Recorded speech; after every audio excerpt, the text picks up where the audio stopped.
नमस्कार मित्रों, जय श्री कृष्णा, जय श्री राम। एक बार फिर तहे दिल से आप लोगों का स्वागत है अपने YouTube चैनल सनातन भक्ति में। तो आज हम बात करेंगे कल्कि भगवान के अध्याय 8 के बारे में। मित्रों, वीडियो में लास्ट तक बने रहिए, वीडियो में बहुत बड़ा रहस्य जानने को मिलेगा। तो मित्रों शुरू करते हैं। मित्रों, धर्म को बचाना आवश्यक है, तभी धर्म हमको बचा पाता है।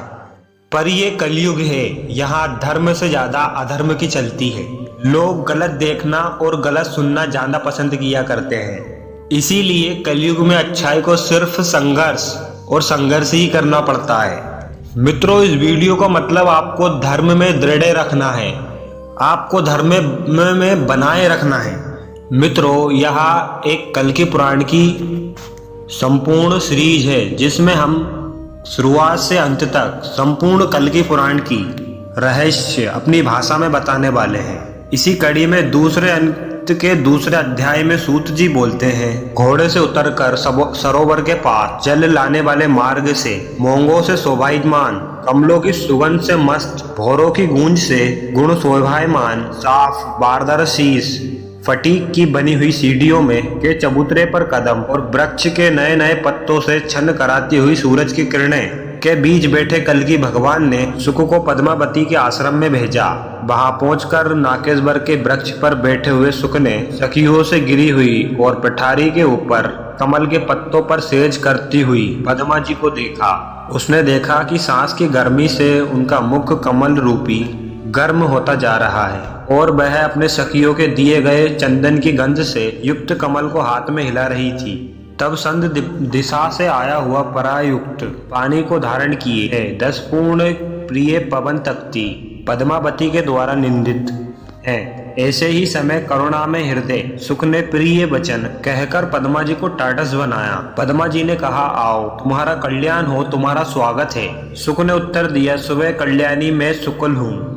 पद्मा जी ने कहा, ए सुख, तुम्हारे जाने के पश्चात अर्थात जब से तुम गए हो तब से मैं बहुत व्याकुल हूँ। उत्तर में सुख ने कहा, अब रसायन द्वारा तुम्हें शांति मिलेगी। पद्मावती ने उत्तर दिया, मेरे लिए रसायन मिलना भी कठिन है।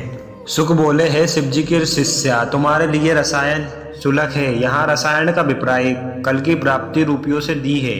पद्मा जी बोली, है सुख, मुझे भाग्यहीन का मनोरथ किस तरह कहाँ सफल होगा। उन्होंने उत्तर दिया, है श्रेष्ठ देवी, इसी स्थान पर मैं कल्कि जी को तालाब के किनारे बैठाकर आया हूँ। इस प्रकार पद्मा जी और सुख के आपस में बातचीत होने पर, अपने मनोरथ के पूरे होने पर हर्ष में पद्मा जी आदर पूर्वक सुख के मुख के समक्ष अपना मुख करके आंखों में आंखें डालकर उसे ध्यान पूर्वक देखने लगी। हिमला, मालिनी, कमला, कामगंधला, विलासी, चारुमती, कुमोदिनी, ये पद्मा जी की 8 नायिकाएं सखियां हैं। इन सखियों की जल किरणा करने को तैयार होकर पद्मा जी ने कहा, सखियों, मेरे साथ तालाब के किनारे चलो। यह कहकर सुंदर बेज वाली सखियों से गिरी हुई पद्मा जी पालपी कर सवार होकर अपने अंत पूर्व शीघ्र ही बाहर निकलकर जिस प्रकार रुक्मणी भगवान श्री कृष्ण के दर्शनों के लिए बाहर आई थी, पद्मा जी जिस रास्ते से चली उस रास्ते के चौराहे अथवा दुकानों पर लोग थे। वे पद्मा जी को देखते ही स्त्री बन जाएंगे, इस डर से चारों ओर जहाँ जिनको जिस प्रकार राह मिली वे इधर उधर भाग गए। उन भागने वाले पुरुषों की स्त्रियां वन पर्वतों में अपने पुरुषों को निरापराध रखने के लिए पूजा आदि अनुष्ठान करने लगी। इस तरह रास्ता पुरुषों से खाली हो गया। मदमाती बनवती महिलाएं पालकी को ले चली।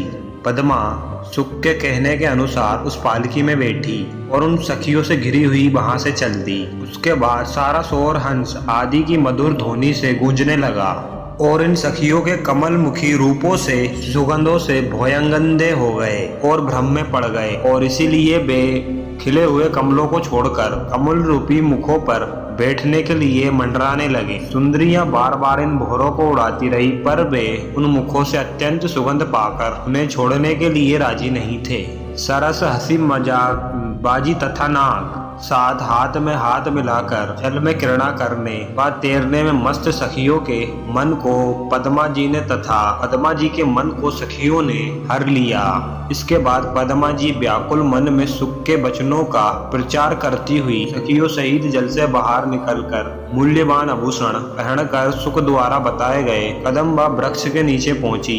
सुख के साथ वहां जाकर मड़ियों से सजे चबूतरे पर महामड़ियों से भूषित सूर्य चमक से अधिक तेज मार्ग भगवान कल्की को अपने सुखपूर्वक होते हुए देखा। कमल के पत्तों के समान नील रंग वाले पीले वस्त्र पहने हुए सुंदर कमल जैसी आंखों घुटने तक पहुंच रही भुजाओं वाले विशाल जाति तथा पतली कमर वाले प्रियवत से चिन्ह हृदय वाले एवं छाती पर कोस्तु मणि से शांति से प्रकाशित कमलापति भगवान कल्की जी विराजमान थे। उस अद्भुत रूप को देखकर पद्मा जी थकी सी रह गई और उचितादर सत्कार करना भूल गई। हृदय में शंका होने के कारण पद्मा जी ने उन्हें जगाने के लिए मना किया। कहीं ऐसा न हो कि मुझे देखने से ये महाबलवान अत्यंत सुंदर पुरुष स्त्री बन जाएं, तब यहाँ मेरा क्या होगा। कहीं मेरे लिए शिव का वरदान अभी श्राप का रूप न ले ले। इसके बाद इस क्षण और चेतर संसार के स्वामी भगवान कल्की जी पद्मा जी के मन की बात को समझकर जागे और देखा कि परम रूपवती पद्मा जी वहां पर खड़ी हैं, मानो मधुसूदन भगवान विष्णु के सामने लक्ष्मी खड़ी हो। सखियों के साथ आई हुई बिना पलक मारे कटाक्ष से करती हुई पद्मा जी को उस साक्षात माया के सम्मान मोहिनी रूप राजकुमारी पद्मा जी से श्री कल्की जी ने काम से व्याकुल होते हुए कहा, है सुंदरी यहाँ आओ, सौभाग्य से तुम्हारा यहाँ आना मेरे लिए शुभ हुआ है।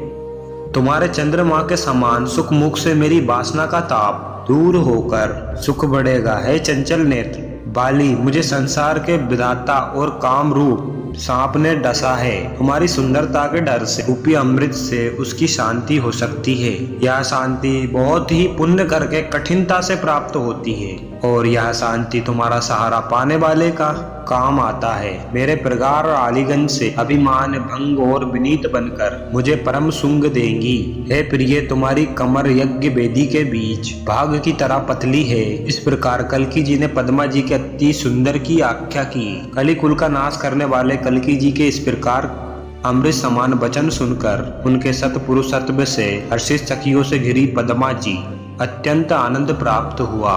फिर मंत्र मूत्र दिशी कलांत पद्मा जी अपने कान के मन अर्थात कल्की जी को हिन्न देखकर अपनी सखियों सहित गर्दन झुकाकर हाथों की अंजुलियां बांधकर अपने पति को प्रणाम करती हैं और उनसे कहने लगी। इस 30वां अध्याय की आगे की कहानी मित्रों अगली वीडियो में बताएंगे। तब तक के लिए आप लोगों का बहुत बहुत धन्यवाद। अगर वीडियो अच्छी लगी हो तो सब्सक्राइब करके बेल आइकन जरूर प्रेस करें। Thank you. जय कल्की।